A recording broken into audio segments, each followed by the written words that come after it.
This is Rocking Out the Rock Cycle. The unit has several sections. It is aimed at 7th grade science. First is to lay down background information and introduce vocabulary. A graphic organizer is provided to students, and a PowerPoint will go through with the necessary information. But in addition to this, I use the cue ball. The cue ball is a microphone inside a Nerf ball. It makes the entire process interactive. It's very durable, very sturdy, and the students love it. Part of what I have come to realize they really love about it is it actually gives think time and an out. The think time comes from the fact that cue ball is actually motion activated. When it's in motion, it doesn't work. So the microphone that would project the student's voice doesn't work.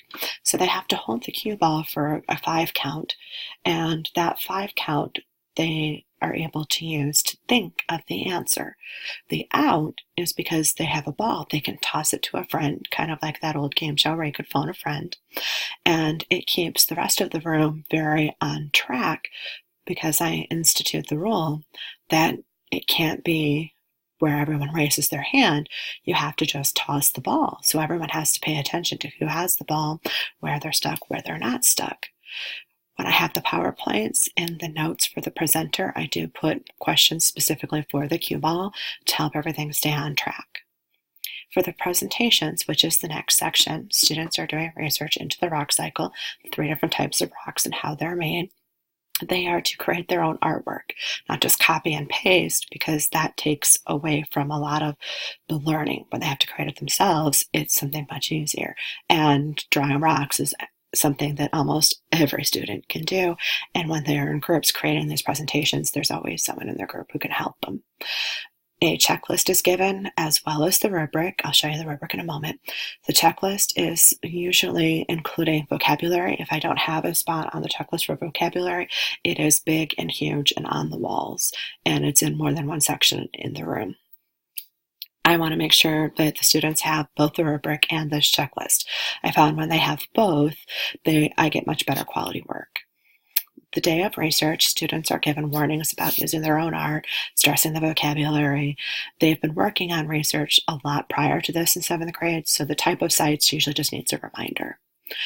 The video and presentation day, where they're actually doing the recording, is something that does require a little bit of a reminder for the students that their hands can be seen, but their faces can't. Just in case something happens and somebody sees the video who shouldn't, you don't have any student faces. It also is a requirement that you have lots of locations for recording. Just saying you're going to put one kid in a corner this over here and another kid in a corner over there, it doesn't always work out well. Headphone microphones do help with this quite a bit. Here's the rubric. It gives all of the different types of rocks as well as what's expected and what level they would get. Each group gets a copy of the rubric, and I use a clean copy to grade from. When it's all said and done, the students are actually going to use starbursts to create their own rock cycle, and they document this in their scientific notebooks. And because of all of the research that they've done and everything that they've done before, they're actually able to go through this process quite fast and use the correct vocabulary when they're documenting in their notebook. It's kind of like the cherry on top that they get to make it with candy. And then I have extra candies that haven't been smushed and touched by unwashed hands for them to eat.